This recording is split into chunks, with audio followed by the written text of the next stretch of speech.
After New Year's, we're finally moving into Charlotte's place.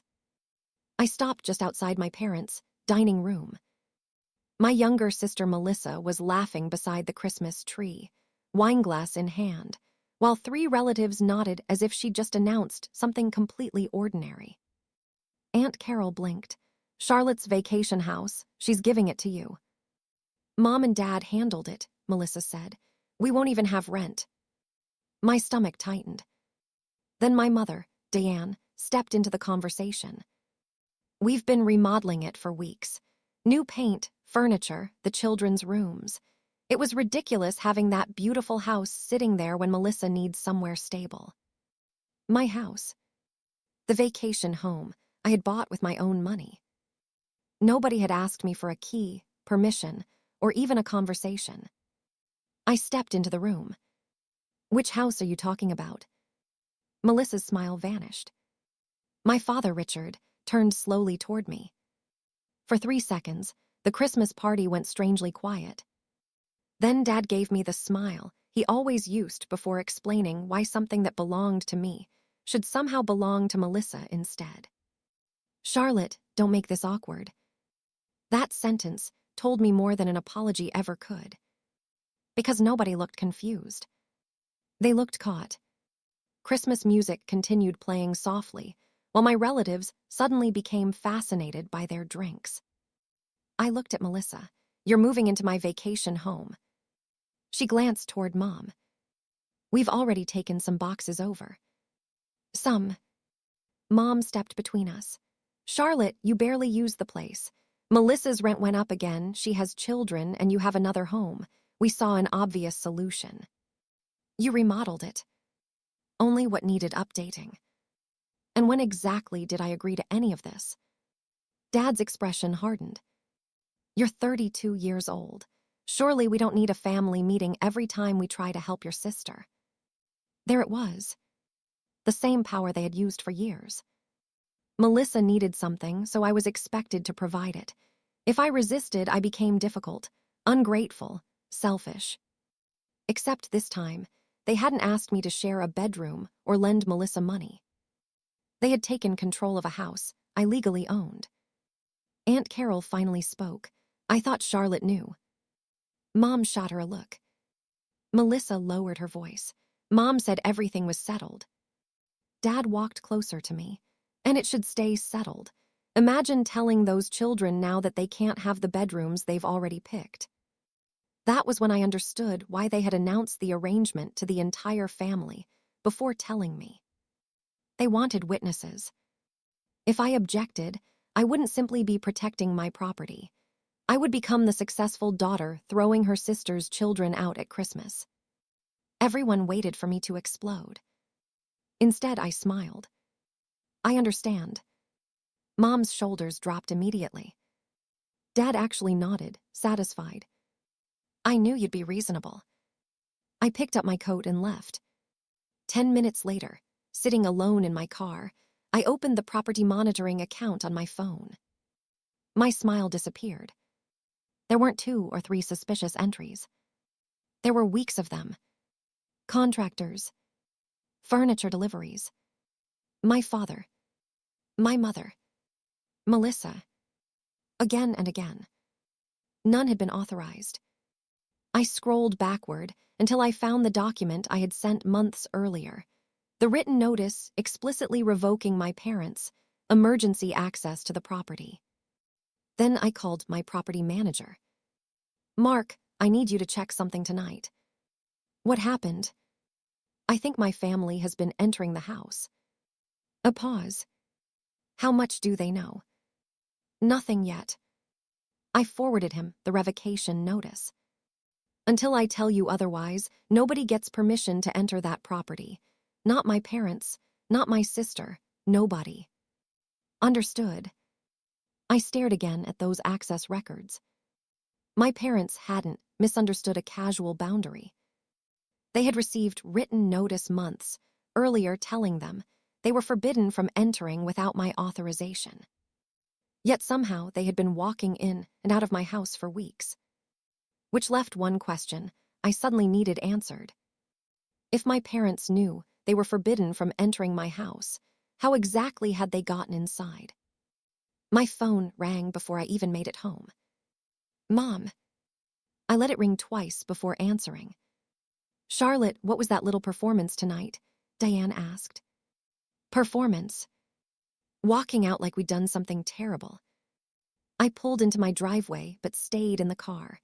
I wanted her talking before she realized how much I already knew. Tell me what you changed in my house.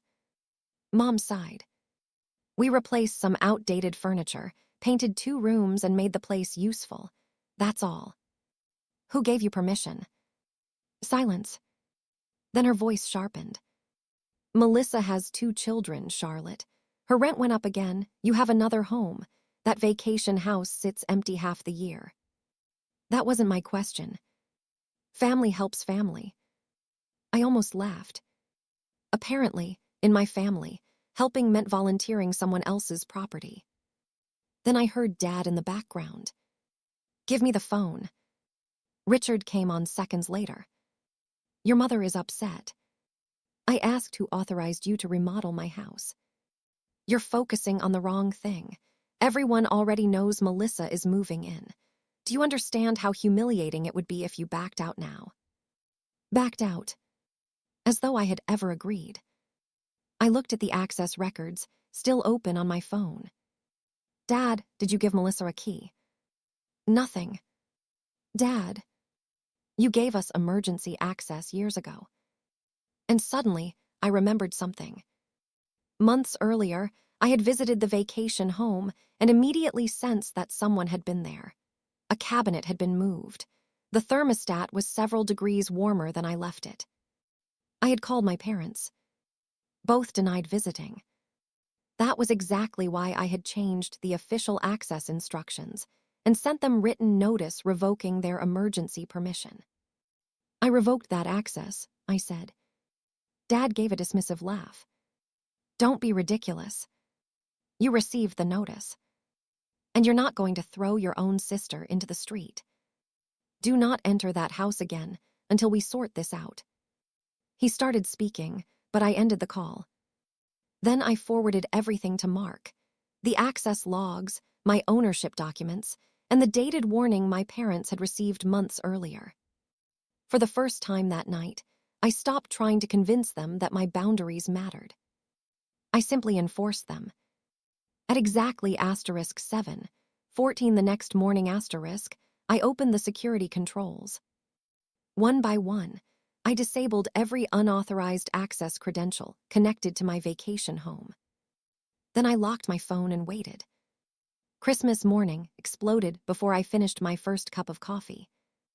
My phone buzzed with a message from the extended family group chat. Melissa had written, Charlotte locked us out of the house Mom and Dad promised us on Christmas morning. Messages appeared almost immediately. Seriously, Charlotte. Those kids thought they had a home. Couldn't this wait until after Christmas? They still thought I had agreed to everything and changed my mind overnight. I typed one response. For context. Then I attached a screenshot. It was the dated message I had sent Mom and Dad months earlier. You no longer have permission to enter or provide access to my vacation property without my written approval. The group chat stopped. No new messages for almost a minute. Then Uncle David wrote. Then who authorized the renovation? My father called immediately. Delete that screenshot. No. You're embarrassing your mother and me. You told everyone I approved something I knew nothing about. He hung up. Seconds later, Melissa called privately. Charlotte, Mom told me you agreed. She lied. She said you were too busy to oversee the renovations. For the first time, Melissa didn't sound entitled. She sounded humiliated. I already thanked people for helping us move. Then don't take anything else over there, I said, and don't go back until this is sorted out. After a long silence, she agreed. My parents didn't. Dad texted that they had paid for furniture and renovations, so they had every right to retrieve what belonged to them. I answered in writing. "Do not enter my property. You do not have permission." Mark, my property manager, sent them the same instruction. Dad replied minutes later, "You can't stop me from entering my own daughter's house." I stared at the words. He still believed being my father gave him authority over something I had bought, paid for, and legally owned. Then another message appeared. This one was shorter. "We're going over there right now." I called Mark immediately. "My parents are heading to the house." "I'll go over." "No, don't confront them. Stay back and let the security system document everything." Minutes later, the first alert appeared on my phone. "Motion detected, front entrance." I opened the security feed. Dad and Mom were standing outside my vacation home. Melissa's husband was with them, and a vehicle large enough to haul furniture was parked nearby. Dad pushed a key into the lock. It didn't work. He tried again. Then he moved toward another entrance. The monitoring system recorded everything. Mark contacted local authorities and provided the ownership documents I had already sent him, along with my written no-access notice. I stayed where I was. I wasn't giving my parents the shouting match they could later call a family misunderstanding. Then my phone started vibrating. "Dad." "Mom." "Dad again." "Relatives." I ignored it until the calls finally slowed. When I checked, there were **87 voicemails**. The first few were furious. "Charlotte, deactivate this system. You've taken this too far." Then the tone changed. Mom's voice became frantic. "Hey, the police are here. Call us immediately." Another message followed. "Tell them this is a family property." It was. I called the responding officer directly. "Ms. Johnson, are you the legal owner?" "Yes, sole owner. Nobody there has permission to enter." "And you authorized none of these renovations?" "None." Shortly afterward, Mark sent me photographs from inside. I opened the first. My bedroom furniture was gone. The next showed family photographs removed from the walls. Another showed children's beds installed in rooms I had furnished for guests. Then came the garage. Boxes were stacked along one wall. Someone had written *Charlotte across them. My belongings. They hadn't simply repainted 2 rooms. They had been removing my life from the house and replacing it with Melissa's. My phone rang again. The officer. I answered. "Ms. Johnson," he said, "we found something else you need to know about." "What did you find?" I asked. The officer's answer didn't introduce some new mystery. It confirmed exactly what the evidence inside my house had already begun to show. The contractors had left invoices and work records. My parents' names were on them. Richard and Diane Johnson had commissioned the painting, furniture replacement, and alterations themselves. More importantly, they had represented to the contractors that they had the owner's permission. They didn't.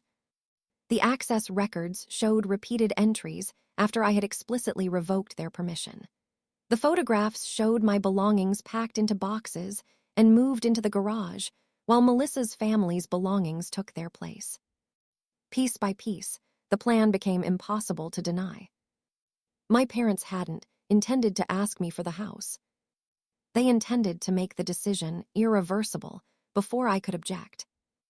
Move Melissa's family in. Let her children choose bedrooms. Tell the extended family it was already settled. Then dare me to become the woman who threw children out of a home at Christmas. Their leverage had never been ownership. It was guilt. Later that day, Melissa confronted them. I heard part of it when she called me with Mom and Dad still nearby. "You told me Charlotte agreed," Melissa shouted. "We were trying to help you," Mom replied. "You let me tell everyone she gave us that house." Then Diane turned her attention to me. "Charlotte, you can still fix this. Just let Melissa stay temporarily." "No." 1 year, 6 months then. "No." Mom went silent. I didn't defend my finances. I didn't explain why I deserved my own house. I had bought it. That was enough. Dad finally grabbed the phone. So what happens now? All communication about the property happens in writing. For once, he had no argument that could change anything. The police documented the attempted unauthorized entry and the dispute surrounding the renovations. Being my father did not give Richard legal authority over my property. The contractors stopped all work. I provided the documentation necessary to pursue reimbursement for missing belongings and any unauthorized alterations that needed correcting. Mom and Dad were left dealing with the money they had chosen to spend without my consent. Melissa and her husband were allowed to arrange supervised collection of the belongings they could establish were theirs. They never moved into my house. And the family group chat changed dramatically. The relatives who had called me selfish had now seen the dated warning proving Mom and Dad knew months before Christmas that they did not have permission. Uncle David wrote one final message. Charlotte never agreed. That should have been the end of it. Nobody challenged him. A week later, I went back to the vacation home myself. Mark met me outside. Every remaining access credential connected to my family was removed. The locks that needed replacing were replaced. My instructions to him were simple. Parents, sister, relatives, it doesn't matter. Nobody enters unless the authorization comes directly from me in writing. Understood.